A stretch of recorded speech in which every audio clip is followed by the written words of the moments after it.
No cross talk please, no cross talk please. हमारा जवाब, Trump को आप जवाब देते होंगे, हम अल्लाह की जात को जवाब दें।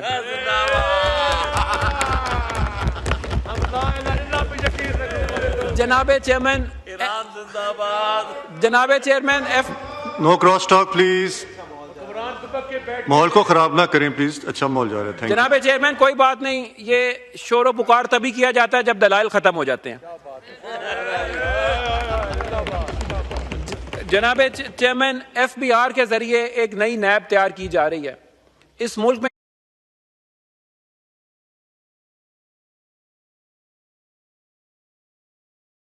सबसे पहले तो जनाबे चेयरमैन, मेरा नहीं ख्याल कि पाकिस्तानी कौम का कोई फ़र्द भी होगा जो ईरान और फ़लस्तीन के साथ जो जुल्म हो रहा है उसके ऊपर उनका दिल खून के आंसू ना रो रहा हो।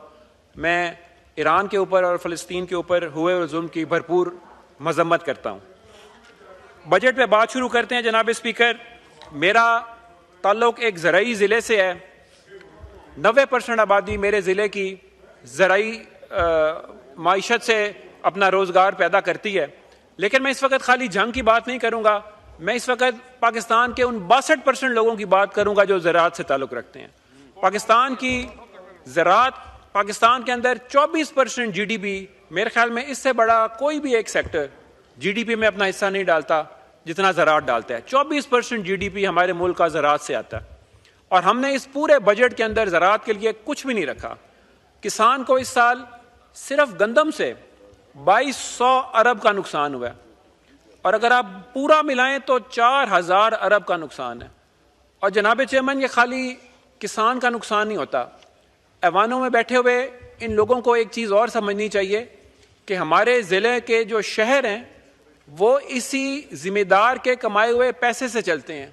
इसी किसान ने शहरों में जाकर घर भी बनाने हैं, इसी किसान ने शहरों में जाकर दुकानों के ऊपर खर्चा भी करना है, इसी किसान ने शहरों में अंदर जाकर प्लॉट भी लेने हैं, सारा कुछ करना है। अगर आप इस मुल्क का ज़राअत ख़त्म कर देंगे, जो कि 70% एक्सपोर्ट हमारी ज़राअत के साथ वाबस्ता है, तो हमारा मुल्क तरक्की कैसे करेगा?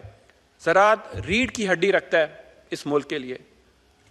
जनाब स्पीकर, जनाब चेयरमैन, बिजली की मद में अगर आप देखें तो PTI की हुकूमत किसान को 7.14% सब्सिडी दे रही थी। आप हैरान होंगे ये सुन के कि इस हुकूमत ने वो सब्सिडी सिर्फ 84 पैसा कर दिया। इतना जुल्म किसान के साथ। और किसान ने जब अपना, और इस गरीब किसान ने जब अपना मुतबादिल सोलर पैनल्स में ढूंढा तो आपने उसके ऊपर 18% टैक्स लगा दिया है। मैं फाइनेंस मिनिस्टर साहब को यह बात याद कराना चाहता हूं कि वो इस मुल्क के वजीर खजाना है।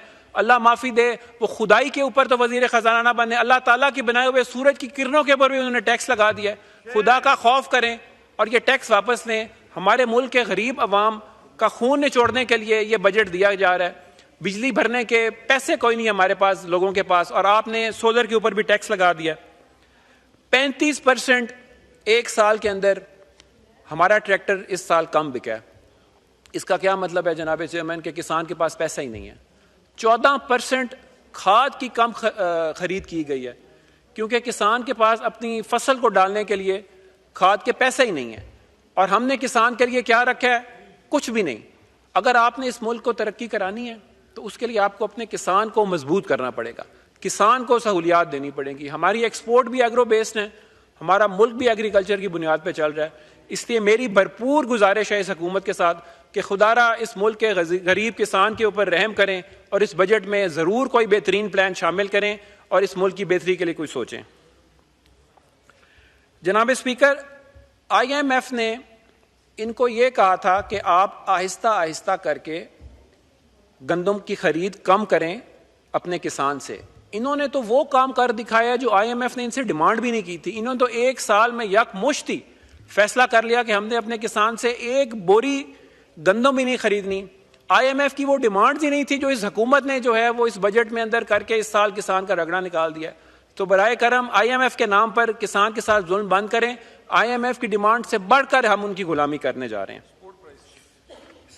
जनाब स्पीकर, -15% एग्रीकल्चर ग्रोथ हुई है इस साल और इन्होंने उसको 0.5% प्लस कैसे साबित किया है? अंदर लाइफ स्टॉक, और फॉरेस्ट्री डालकर। लाइफ स्टॉक वो शोबा है जहां 2006 से लेके आज तक 19 साल हो गए हैं, उसका अभी तक सेंसस ही नहीं हुआ। ये आदादो शुमार कहाँ से आए, इसका भी वो जवाब दें।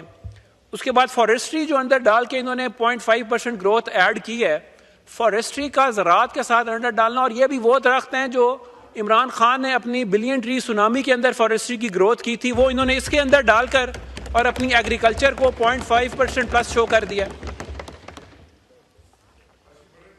जनाब स्पीकर, हमारा ई कॉमर्स का ट्रेड दुनिया भर में बहुत तरक्की कर रहा है, खाली पाकिस्तान में नहीं। पिछले साल भी ई कॉमर्स और ऑनलाइन ट्रेडिंग में 35% का इजाफा हुआ था पाकिस्तान में सिर्फ। मेरे हल्के के बहुत सारे अवाम, मेरे ख्याल में हर नुमाइंदे के हल्के के जो पढ़ा लिखा नौजवान है जिनको जॉब नहीं मिल रही, वो घर में बैठकर आजकल ऑनलाइन ट्रेडिंग और वेबसाइट्स और इंस्टाग्राम इन चीज़ों के जरिए अपना कारोबार मईशत चला रहा है। आपने उसके ऊपर भी टैक्स लगा दिया।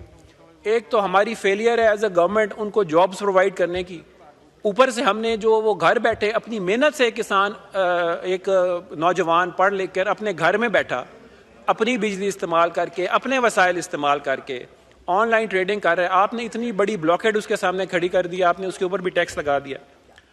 अपने मुल्क के उस तबके को सहूलियात फराहम करते जो कि ज़्यादा चीज़ें अफोर्ड नहीं कर सकता, हमने बड़ी लग्जरी गाड़ीज़ के ऊपर टैक्स लगाने की बजाय 850 सीसी गाड़ी के ऊपर टैक्स लगा दिया।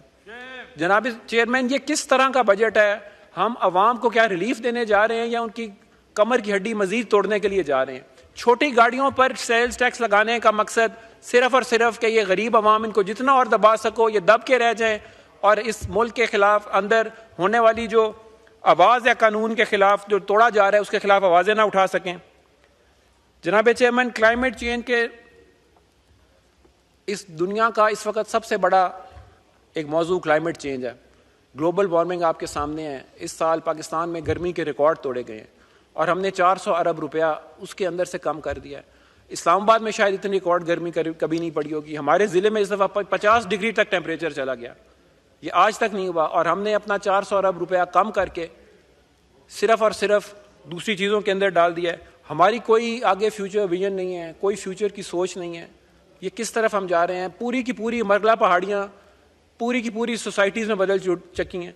आप मरगला की तरफ जाएं, दामने को से ऊपर जाएं, अब KPK तक चले जाएं तो सोसाइटीज़ बन चुकी हैं। जो पहाड़ियाँ कभी सरसब्ज होती थीं अब सिवाय वहाँ कॉन्क्रीट के नज़र ही कुछ नहीं आती। तो खुदारा इस चीज़ के ऊपर भी थोड़ी सी तवज्जो दी जाए।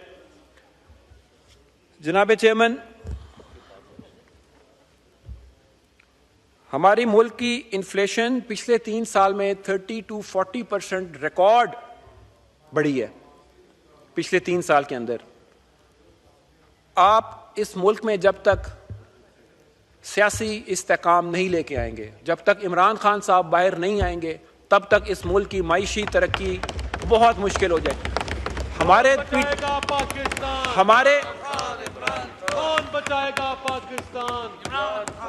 हमारे दौर में कोविड के बावजूद पाकिस्तान 11-12% पे तरक्की की है उसने 2 साल। ये एक दुनिया का रिकॉर्ड है। पूरी दुनिया की मईशत नीचे जा रही थी और पाकिस्तान की मईशत ऊपर जा रही थी, और आज पूरी दुनिया की मईशत ऊपर जा रही है और पाकिस्तान की मईशत नीचे जा रही है। इसकी बुनियादी वजह क्या है? कि हमारे पास यहाँ सियासी इस्तेकाम